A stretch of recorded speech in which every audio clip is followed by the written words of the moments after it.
राधा माधवा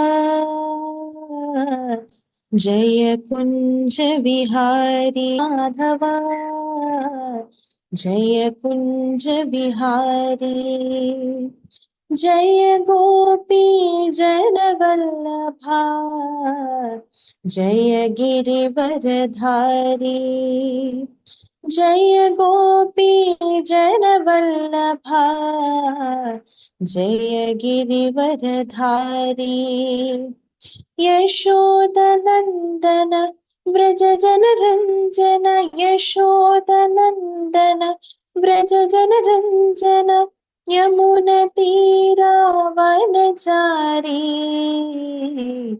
जय कुञ्ज विहारी जय राधा माधव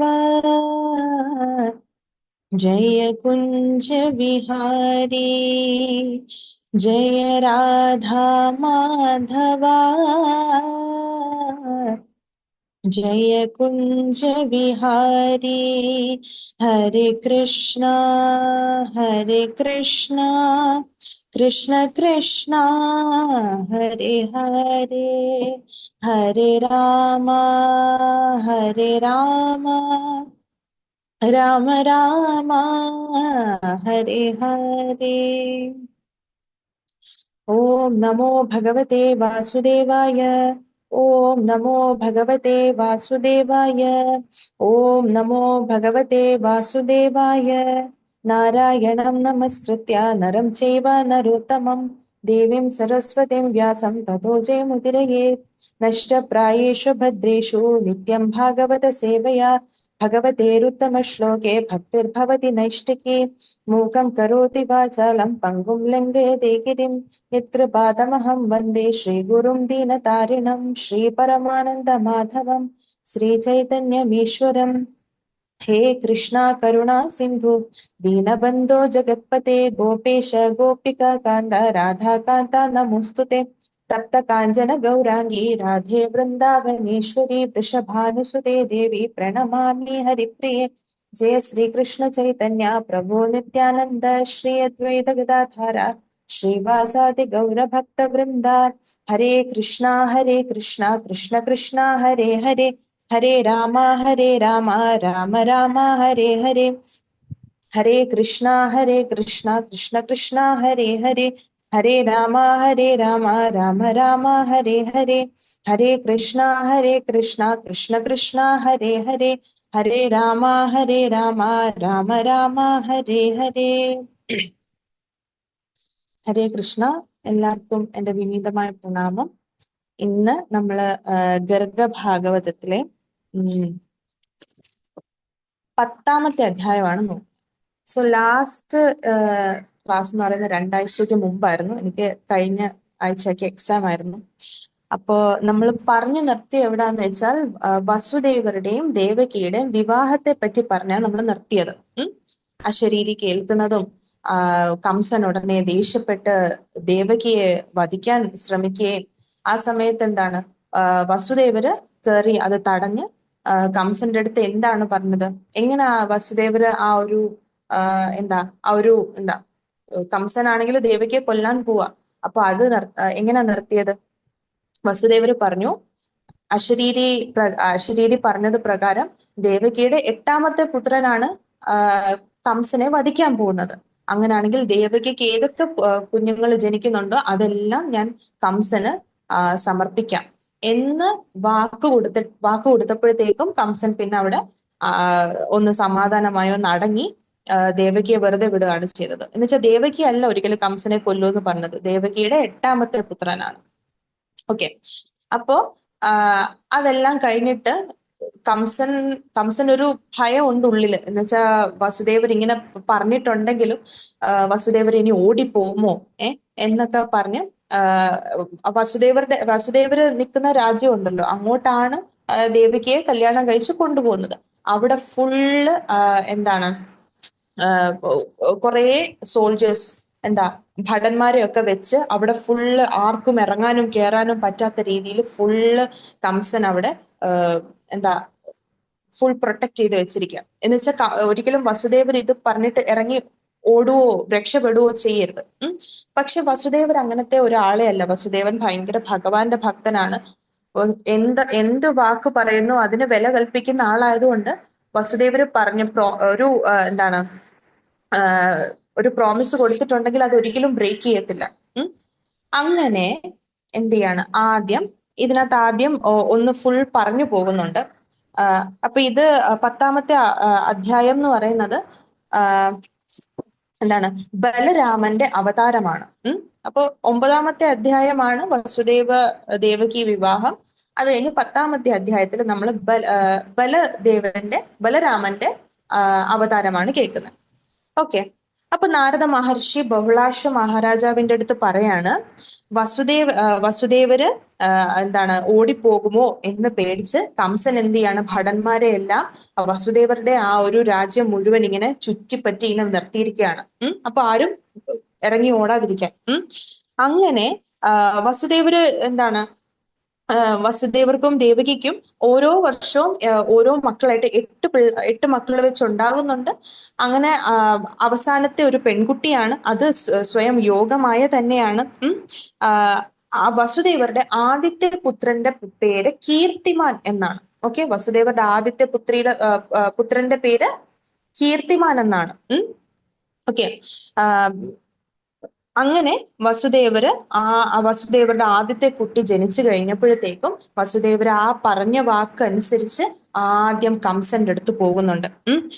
കംസന്റെ അടുത്ത് പോയിട്ട് ആ കുഞ്ഞിനെ സമർപ്പിക്കുന്നുണ്ട്. അപ്പൊ വസുദേവര് പറയും, ഞാന് വിവാഹത്തിന്റെ അന്ന് അങ്ങക്ക് എന്താണ് പ്രോമിസ് പറഞ്ഞ പോലെ ദണ്ട് ഇത് ആദ്യത്തെ കുട്ടി ഞങ്ങൾക്ക് ജനിച്ചിരിക്കുകയാണ്, ഈ കുട്ടിയെ ഞാൻ അങ്ങക്ക് സമർപ്പിക്കുന്നു, അങ്ങക്ക് എന്ത് വേണമെങ്കിലും ഈ കുട്ടിയെ ചെയ്യാം എന്ന് പറയാം. അപ്പൊ ഇത് കണ്ടപ്പോഴത്തേക്കും കംസന് ഭയങ്കര സങ്കടമായി.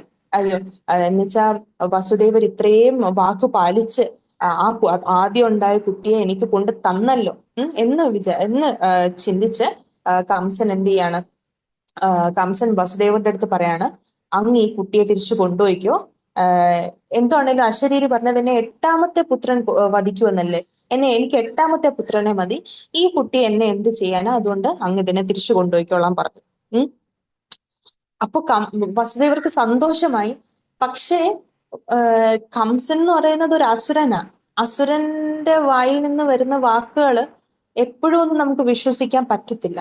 അതുകൊണ്ട് വസുദേവർക്ക് മനസ്സിലൊരു ഇത് വിശ്വസിക്കാമോ ഇല്ലേ എന്നുള്ളൊരു ഡൗട്ട് ഉണ്ട്. എന്നാലും വസുദേവര് സമാധാനമായി തിരിച്ച് വസുദേവരുടെ കൊട്ടാരത്തിലേക്ക് പോവാണ്. ആ സമയത്താണ് നാരദ മഹർഷി അവിടെ വരുന്നത്. നാരദ മഹർഷി വന്നപ്പോഴത്തേക്കും നാരദ മഹർഷി നേരെ കംസന്റെ അടുത്ത് പോയി. കംസന്റെ അടുത്ത് പോയിട്ട് ഉള്ള കാര്യങ്ങളെല്ലാം പറയാണ്. ഓക്കെ, എന്തുവാ പറഞ്ഞത്? കംസൻ അറിയാവോ? ഇപ്പൊ നാരദ മഹർഷിയൊക്കെ വരുമ്പോഴത്തേക്കും കംസൻ എന്ത് ചെയ്യാണ്, ഭയങ്കര അതിഥികൾ വരുവാണല്ലോ. അപ്പൊ നാരദ മുനിയെ പ്രകീർത്തിച്ച് അങ്ങനെയൊക്കെയാണ്. ലൈക്ക് ഒരിക്കലും ഇതുപോലത്തെ വലിയ വലിയ മഹർഷിമാരൊക്കെ വരുമ്പോഴത്തേക്കും അവർ ഒരിക്കലും അവരെ നിന്ദിക്കത്തില്ല. അപ്പൊ നാരദ മഹർഷി വരുമ്പോഴും നാരദ മഹർഷി പറയുന്ന ഓരോ വാക്കുകളും അവർ ശ്രദ്ധിച്ച് മനസ്സിലാക്കും. അപ്പോ നാരദ മഹർഷി പറയാണ്, വൃന്ദാവനത്തിലെ നന്ദഗോപന്മാരൊക്കെ ആരാന്ന് നിങ്ങൾക്ക് അറിയോ? ഗോപന്മാരൊക്കെ ആരാന്നറിയോ? അവരെല്ലാം ദേവന്മാരാ.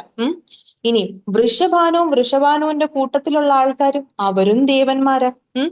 പിന്നെന്താ, ഈ ദേവകിമാരും വസുദേവരും ദേവകിയും വൃന്ദാവനത്തിലുള്ള ബാക്കിയുള്ള ഗോപികോമന്മാരും ഇവരെല്ലാം ആരാ? ദേവന്മാര്. ഭഗവാൻ അവതരിക്കാൻ പോവാണ്. അപ്പൊ ഭഗവാൻ അവതരിക്കുന്നതിന് മുമ്പ് ഇവരെല്ലാം ആ ഒരു സീൻ സെറ്റ് ചെയ്യുക. എന്ന് വെച്ചാൽ വൃന്ദാവനത്തിലുള്ള എല്ലാവരും, ഈ ദേവകിയും വസുദേവരും എല്ലാരും ദേവന്മാരുടെ അംശങ്ങളാണ്. ഈ അശരീരി അങ്ങിപ്പോ അശരീരി കേട്ടല്ലോ, അതായത് 8ാമത്തെ പുത്രനാണ് അങ്ങേ വധിക്കാൻ പോകുന്നത്. ഇത് ആദ്യത്തെ 8ാമത്തെ ആണോ അവസാനത്തെ 8ാമത്തെ ആണോ എന്ന് എങ്ങനെ അങ്ങേക്കറിയാൻ പറ്റും? ദേവന്മാരുടെ കാര്യമല്ലേ. അവര് എങ്ങനെ വേണമെങ്കിലും നമ്മളെ കുഴപ്പിക്കാം എന്ന് കുറെ കാര്യങ്ങള് ആര് പറയാ എന്ന് നാരദ മഹർഷി പറയാണ്. അപ്പൊ കംസൻ ഇതൊക്കെ കേട്ടപ്പോഴത്തേക്കും കംസന് ഭയങ്കരമായിട്ട് ദേഷ്യം വന്നു. പറഞ്ഞ മനസ്സിലായോ? അതായത് ആഹ് ആ ആ 8 അല്ല, 6 കുട്ടികളും അവർക്ക് ഒരു ഭൂമിയിൽ ഒരു സമയമുണ്ട്. അവര് അങ്ങനെ മരിക്കേണ്ടതാണ്. അതുമല്ല, കംസൻ എന്ന് പറയുമ്പോഴത്തേക്കും ഒരു അസുരനാണ്. കംസനെയും അവസാനം ഭഗവാൻ കൊല്ലും. അതിനു മുമ്പ് കംസൻ കുറേ തെറ്റുകൾ ചെയ്യണം. അപ്പൊ ഇവിടെ നാരദ മഹർഷി എന്തുവാ ചെയ്യുന്നത്? നാരദ മഹർഷി ഒരിക്കലും ഒരു പന്ന മനുഷ്യനായതുകൊണ്ടല്ല അങ്ങനെ ചെയ്യുന്നത്. അവിടെ കംസനാണെങ്കിൽ അങ്ങേയറ്റമുള്ള എല്ലാ രീതിയിലുള്ള കുറ്റം ചെയ്യണം. എന്ന് വെച്ചാൽ കംസനെ വധിക്കേണ്ടത് ഭഗവാനാണ്. ആ ഭഗവാൻ വധിക്കുന്നതിന് മുമ്പ് കംസൻ അത്രയും അഹങ്കാരവും എന്താണ് പന്നകർമ്മങ്ങളൊക്കെ അങ്ങ് ടോപ്പ് മോസ്റ്റ് അത്രയും ലെവലിലുള്ള പന്നകർമ്മങ്ങൾ ചെയ്തിരിക്കണം. മനസ്സിലായോ? അങ്ങനെ അവരെ പ്രേരിപ്പിക്കുകയാണ്. പക്ഷേ ഇപ്പൊ വേറൊരു ഒരു ഭക്തന്റെ അടുത്താണ് ഇങ്ങനെ പോയി എന്താ ഈ നാരദ മഹർഷിയും അതുപോലത്തെ ആൾക്കാരൊക്കെ പോയി പ്രൊവോക്ക് ചെയ്യുന്നതെങ്കിൽ അവരൊരിക്കലും ആ ഒരു ഇതിൽ അവരുടെ മനസ്സൊരിക്കലും ചേഞ്ച് ചെയ്യത്തില്ല. പക്ഷെ ഇതൊരു അസുരനാണ്, മനസ്സെപ്പോഴും ചഞ്ചലമായിട്ടിരിക്കുന്നത്. അപ്പൊ ഒരു ചെറിയ എന്തെങ്കിലും കാര്യം കേട്ടാൽ മതി, ചിന്തിക്കാതെ ഉടനെ തന്നെ അവർ റിയാക്ട് ചെയ്യും. അപ്പൊ ഇതൊക്കെ ചെയ്യുമോ, എങ്ങനെയാണ് ഒരു സാഹചര്യത്തിന് റിയാക്ട് ചെയ്യുന്നത് എന്നൊക്കെ മനസ്സിലാക്കാൻ വേണ്ടിയിട്ടാണ് നാരദ മഹർഷി ഇതൊക്കെ വന്ന് പറയുന്നത്. ഓക്കെ, അങ്ങനെ ഇത് കേട്ട് കഴിഞ്ഞപ്പോഴത്തേക്കും കംസന് ഭയങ്കര ദേഷ്യമായി. ഉടനെ പോയി എന്തു ചെയ്ത്, ഉടനെ പോയി വസുദേവരെയും ദേവകിയെയും പിടിച്ച് കാരാഗ്രഹത്തിലിടുകയും ആ കുഞ്ഞിനെ എടുത്ത് ക്രൂരമായിട്ട് കൊല്ലുകയും ചെയ്യുവാണ്. അപ്പൊ ഇതൊക്കെ കണ്ടപ്പോഴത്തേക്കും എന്താണ്, ഉഗ്രസേന മഹാരാജാവ്, ആരാ ഉഗ്രസേന മഹാരാജാവ്? കംസന്റെ അച്ഛനാണ് ഉഗ്രസേന മഹാരാജാവ്. ഉടനെ ഉഗ്രസേന മഹാരാജാവ് വന്നിട്ട് കംസനെ തടയാൻ നോക്കുകയാണ്. അങ്ങനെ ഉഗ്രസേന മഹാരാജാവിന്റെ ഭടന്മാരും കംസന്റെ ഭടന്മാരും അവര് തമ്മിൽ വഴക്കുണ്ടാവുകയാണ്. അങ്ങനെ എന്തുവാ, അവസാനം കംസൻ ഉഗ്രസേന മഹാരാജാവിനെ ആ സിംഹാസനത്തിൽ നിന്നിറക്കി കയറ് വെച്ച് കെട്ടി ആ ഉഗ്രസേന മഹാരാജാവിനെ അവസാനം കാരാഗ്രഹത്തിൽ ഇടുകയാണ്. ദേവകിയെയും വസുദേവരെയും കാരാഗ്രഹത്തിൽ ഇടുകയാണ്. ആ കുഞ്ഞിനെയും കൊന്നുകളയാണ്. അങ്ങനെ കംസൻ ഭയങ്കരമായിട്ടുള്ള ക്രൂരമായിട്ടുള്ള കുറെ കർമ്മങ്ങള് ചെയ്ത് ചെയ്ത് ചെയ്ത് ചെയ്ത് ചെയ്ത് ചെയ്ത് ഓരോ കൂട്ടുകയാണ്. എന്നാലേ ഭഗവാന് വന്നിട്ട് അവസാനം ആ ഒരു മോക്ഷം കൊടുത്തിട്ട് പോത്തുള്ളൂ. ഭഗവാന്റെ കയ്യിൽ നിന്ന് മരണപ്പെടുക എന്ന് പറയുന്നതും വലിയൊരു കാര്യമാണ്, എല്ലാവർക്കും ഒന്നും പറ്റത്തില്ലത്. അങ്ങനെ അങ്ങനെ കംസൻ എന്ത് ചെയ്യാണ്, കംസൻ ആ ഉഗ്രസേന മഹാരാജാവിന്റെ ആ ഒരു സിംഹാസനം അല്ലെങ്കിൽ ആ ഒരു മധുര എന്ന് പറയുന്ന രാജ്യം ഭരിക്കാനായിട്ട് തുടങ്ങുകയാണ്. അപ്പോഴത്തേക്കും മധുരയില് താമസിച്ചുകൊണ്ടിരുന്ന നല്ലവരായിട്ടുള്ള മനുഷ്യര്, ബാക്കിയുള്ള ഭഗവാന്റെ ഭക്തരും അല്ല, മധുരയിൽ താമസിച്ചിട്ടുള്ള എല്ലാവരും തന്നെ എന്ത് ചെയ്യാണ്, അവരെല്ലാം എന്താ ബന്ധുക്കളുടെ വീട്ടിൽ പോകുവാണ് എന്ന് പറഞ്ഞ് കള്ളം പറഞ്ഞിട്ട് ഇവരെല്ലാം ആ നാട് വിടുകയാണ്. എന്ന് വെച്ചാൽ കംസനാണ് ഇനി ഭരിക്കുന്ന. കംസൻ ഇപ്പൊ ചെയ്ത കാര്യങ്ങളൊക്കെ അവരറിഞ്ഞു.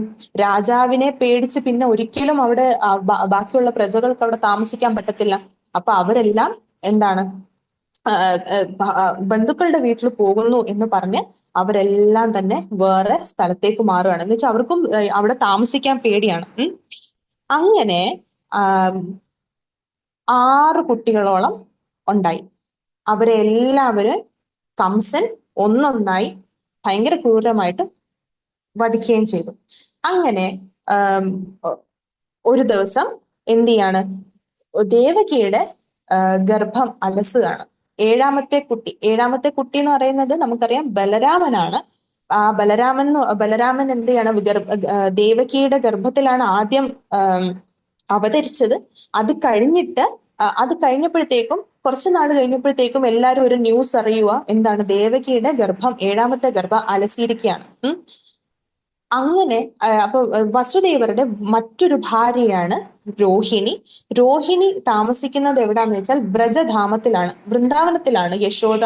യശോദയുടെയും ബാബയുടെയും കൂടാണ് അവരവിടെ താമസിക്കുന്നത്. അങ്ങനെ ഭഗവാൻ തന്നെ ചെയ്യുന്ന ഒരു അറേഞ്ച്മെന്റ് ആണിത്. യോഗമായയുടെ അടുത്ത് ഭഗവാൻ പറഞ്ഞിട്ട് എന്ത് ചെയ്യാണ്, ദേവകിയുടെ ആ ഗർഭം രോഹിണിയിലേക്ക് ആകർഷിക്കുകയാണ് ചെയ്തത്, അല്ലെ മാറ്റുകയാണ് ചെയ്തത്. അതുകൊണ്ടാണ് സംഘർഷണൻ എന്നുള്ള പേരും ബലരാമന് വരുന്നത്. ഓക്കെ. അങ്ങനെ രോഹിണിയുടെ രോഹിണിയുടെ ഗർഭത്തിലോട്ട് ആ ഒരു എന്താ കുഞ്ഞിനെ മാറ്റുകയാണ് ചെയ്യുന്നത്. ഓക്കെ, ഇതൊക്കെ എങ്ങനെ സംഭവിക്കുന്നു എന്ന് ചോദിച്ചു കഴിഞ്ഞാൽ ഇതെല്ലാം ഭഗവാൻ എന്താണ് ചെയ്യാൻ പറ്റാത്തത്? ഭഗവാൻ എല്ലാം ചെയ്യാൻ പറ്റുമല്ലോ. അങ്ങനെ 5 ദിവസത്തിനുള്ളിൽ രോഹിണി അവിടെ പ്രസവിക്കുകയും ചെയ്യുകയാണ്, എവിടെ? വൃന്ദാവനത്തിൽ. അപ്പൊ ഇതെന്തിനാ ഇങ്ങനത്തെ ഒരു കാര്യം ഭഗവാൻ ചെയ്തത്? അപ്പൊ ഇത് ദേവകിയുടെ ഗർഭം അലസിയെന്ന് അറിഞ്ഞപ്പോഴത്തേക്കും എല്ലാവരും ചോദിക്കുകയാണ്, ഇതെന്തു പറ്റി? എങ്ങനാണ് ഇത് ഈ കുട്ടിയെ നഷ്ടപ്പെട്ടത്? അവർക്ക് സന്തോഷമുണ്ട്, ദുഃഖമുണ്ട്. എന്ന് വെച്ചാൽ ഗർഭം നഷ്ടപ്പെട്ടതിന്റെ ദുഃഖമുണ്ട്, പക്ഷെ കംസൻ കൊല്ലത്തില്ലല്ലോ എന്നുള്ളൊരു സന്തോഷമുണ്ട് എല്ലാവർക്കും. ഓക്കെ, അപ്പോ ഇത് ആക്ച്വലി എന്തിനാ ചെയ്തതെന്ന് വെച്ച് കഴിഞ്ഞാൽ അവിടെ കംസൻ ഒരു കൺഫ്യൂഷൻ ഉണ്ടാക്കാൻ പോവാണ്. മനസ്സിലായോ? 8ാമത്തെ കുട്ടിയാണ് കംസനെ കൊല്ലു എന്ന് പറഞ്ഞത്. അപ്പൊ ഇനിയും ജനിക്കാൻ പോകുന്ന കുട്ടി 8ാമത്തെ ആണോ 7ാമത്തെ ആണോ എന്നൊക്കെയുള്ള ഒരു കൺഫ്യൂഷൻ ഉണ്ടാക്കാനും ഒക്കെ വേണ്ടിയിട്ടാണ് ഭഗവാൻ ഇങ്ങനത്തെ ഒരു പരിപാടി ചെയ്യുന്നത്. ഓക്കെ, അങ്ങനെ രോഹിണി വൃന്ദാവനത്തിൽ വെച്ചിട്ട് ബലരാമന് ജന്മം കൊടുക്കുകയാണ്. ഓക്കെ, അപ്പോ ഭാദ്രപദ മാസത്തിലെ ശുക്ല ഷഷ്ടി ദിവസം സ്വാതി നക്ഷത്രത്തില് ബുധനാഴ്ചയായിരുന്നു. എന്താണ് ബുധനാഴ്ച ഉച്ച സമയത്താണ് അനന്ത ശേഷനാഗത്തിന് അല്ലെങ്കിൽ ബലരാമന് രോഹിണി ജന്മം കൊടുക്കുന്നത്. അങ്ങനെ ആ സമയത്ത് ഭയങ്കര എന്ന് വെച്ചാൽ ഭഗവാൻ ജനിക്കുമ്പോഴും രാധാറാണി ജനിക്കുമ്പോഴും ഇപ്പം ബലരാമൻ ജനിക്കുമ്പോഴും ആ സമയത്തെല്ലാം ആ നക്ഷത്രങ്ങളെല്ലാം നല്ല മംഗളകരമായ സ്ഥാനത്താണ് എല്ലാ നക്ഷത്രങ്ങളും അലൈൻ ചെയ്ത് നിൽക്കുന്നത്. ഓക്കെ, ആ സമയത്ത് ഭൂമിയിൽ ചെറിയ മഴയൊക്കെ ചാറും. ആ സമയത്ത് ആ അന്തരീക്ഷം മുഴുവൻ തന്നെ ഭയങ്കര സമാധാനപരമായിട്ട് മാറും. അപ്പോ ബലരാമൻ ജനിക്കുമ്പോഴത്തേക്കും ദേവന്മാരെല്ലാം സ്വർഗത്തിൽ നിന്ന് പുഷ്പങ്ങൾ വർഷിക്കും. പിന്നെ ഇത് കഴിഞ്ഞു കഴിയുമ്പോഴത്തേക്കും എല്ലാ മഹർഷിമാരും വന്ന് ഭഗവാനെ കാണും. എന്ന് വെച്ചാൽ ഈ ബലരാമൻ എന്ന് പറയുമ്പോഴത്തേക്കും ഭഗവാൻ തന്നെയാണ്. ഭഗവാന്റെ ആദ്യത്തെ എക്സ്പാൻഷൻ ആണ് ബലരാമൻ വരുന്നത്. അപ്പൊ ഈ ബലരാമനെയൊക്കെ കാണുക എന്നൊക്കെ പറയുന്നത് വലിയ വലിയ മഹർഷിമാർക്ക് പോലും ഭയങ്കര പാടായിട്ടുള്ള കാര്യമാണ്. അതുകൊണ്ട് ഇതുപോലത്തെ ചെറിയ ചെറിയ ചാൻസുകളൊക്കെ കിട്ടുമ്പോൾ എന്ത് ചെയ്യാണ്, നാരദ മഹർഷി, ഗർഗ മഹർഷി, വേദവ്യാസര് ഇവരെല്ലാരും വന്ന് ആരെ കാണും? ഭഗവാനെ വന്ന് കാണും. അങ്ങനെ വേദവ്യാസര്, ദേവല മഹർഷി, വസിഷ്ഠ മഹർഷി, ബൃഹസ്പതി, ഗർഗ മഹർഷി, നാരദ മഹർഷി ഇവരെല്ലാരും നന്ദഗോപരുടെ വീട്ടിൽ വന്നിട്ട് ബലഭദ്രന്റെ ദർശനം എടുക്കുകയാണ്. എന്നിട്ട് നന്ദ മഹാരാജാവ് ചോദിക്കുന്നുണ്ട്, ഇത്രയും ഇതാരാണ് ഈ കുട്ടി? ഇത്രയും സൗന്ദര്യമുള്ള ഈ കുട്ടി ആരാണ് എന്ന് ചോദിക്കുകയാണ്. അപ്പോ വ്യാസ മഹർഷി പറയാണ്, നിങ്ങളുടെ ഏറ്റവും വലിയ ഭാഗ്യമാണ് ഈ കുട്ടി എന്താണ്, ശരിക്കും ശേഷനാഗൻ തന്നെയാണ്. സ്വയം ഭഗവാൻ വന്നിരിക്കുകയാണ്. ഇത് വസുദേവരുടെയും ദേവകിയുടെയും പുത്രനാണ്. ദേവകിയുടെ ഗർഭത്തിൽ നിന്നിട്ട് രോഹിണിയിലേക്ക് മാറ്റപ്പെട്ടിരിക്കുകയാണ് എന്നുള്ള തന്നെ പറഞ്ഞു കൊടുക്കുകയാണ്. അങ്ങനെ നന്ദ മഹർഷിയും നാരദ മഹർഷിയും ബാക്കിയുള്ള മഹർഷിമാരെല്ലാം ഇതെല്ലാം പറഞ്ഞ് എല്ലാവർക്കും ഭയങ്കര സന്തോഷമായി. എന്നിട്ട് ഈ മഹർഷിമാരെല്ലാം തന്നെ ബലരാമനെ പ്രകീർത്തിച്ച് പ്രകീർത്തിക്കാൻ തുടങ്ങി. എപ്പോഴും ഇങ്ങനെയാണ്. നമുക്കിപ്പം രാധാറാണിയുടെ ജന്മം ഞാൻ പറഞ്ഞു, കൃഷ്ണന്റെ ഇനിയും നെക്സ്റ്റ് ചാപ്റ്ററിൽ നമ്മൾ പറയും, ബലരാമന്റെ ഇപ്പൊ പറയുന്നത് ഇതെല്ലാം എന്താണ്, അവിടെ എല്ലാം ശ്ലോകങ്ങളുണ്ട്. വർണ്ണിച്ചുകൊണ്ട് ബലരാമനെയും ഒക്കെ വർണ്ണിച്ചുകൊണ്ടുള്ള ശ്ലോകങ്ങൾ ഇവിടെ ഉണ്ട്. അപ്പൊ ഈ ദേവന്മാരെല്ലാം മഹർഷിമാരെല്ലാം ആ പരമദിവ്യോത്തമ പുരുഷനായിട്ടുള്ള ആ ഭഗവാനെ പ്രകീർത്തിക്കുകയാണ്. ഓക്കെ, അങ്ങനെ അവസാനം എന്ത് ചെയ്യാണ്, അവസാനം പറയാണ്, ആരൊക്കെയാണോ ഈ ഒരു സ്തുതി, ഞാൻ ആ സ്തുതി വാട്സപ്പിലോ വല്ലതും ഇടാം. ആരാണോ ഈ സ്തുതി ഭഗവാനെ പ്രാർത്ഥിച്ചുകൊണ്ട് വിളിക്കുന്നത് അവർക്ക് എല്ലാ വിധത്തിലുള്ള തടസ്സങ്ങളും മാറി അവർക്ക് ആ ടോപ്പ് മോസ്റ്റ് ആയിട്ടുള്ള നമ്മളെല്ലാം ആഗ്രഹിക്കുന്ന ആ ഒരു ഭഗവാന്റെ അടുത്തോട്ട് അല്ല ഭഗവാനെ കിട്ടാനുള്ള ആ ഒരു സ്റ്റേറ്റിൽ നമ്മളെ ഹയർ ആയിട്ടുള്ള സ്റ്റേറ്റിൽ നമ്മളെ എത്താൻ സഹായിക്കും. നമ്മുടെ എല്ലാം ശത്രുക്കളെ സംഹരിക്കും. അവസാനം എല്ലാ രീതിയിലുള്ള വിജയവും ആ ആൾക്ക് കിട്ടും എന്ന് പറഞ്ഞാണ് ആ ഒരു സ്തുതി നിൽക്കുന്നത്. അങ്ങനെ ബലരാമനെ എല്ലാരെയും സ്തുതിച്ച് വേദവ്യാസരും നാരദ മഹർഷിയും ഗർഗ മഹർഷിയും ബൃഹസ്പതി എല്ലാവരും തിരിച്ച് സരസ്വതി നദിയിലേക്ക് പോയി എന്ന് പറഞ്ഞാണ് ഈ ഒരു അധ്യായം തീരുന്നത്. അപ്പോ 10ാമത്തെ അധ്യായം എന്ന് പറയുന്നത് ബലരാമന്റെ അവതാരമാണ്. ഓക്കെ, അപ്പൊ ഇതാണ് നടക്കുന്നത്. അടുത്തത് ശ്രീകൃഷ്ണ ഭഗവാന്റെ അവതാരമാണ്. അത് നമുക്ക് നെക്സ്റ്റ് ആഴ്ച നോക്കാം. ഹരേ കൃഷ്ണ പ്രഭു.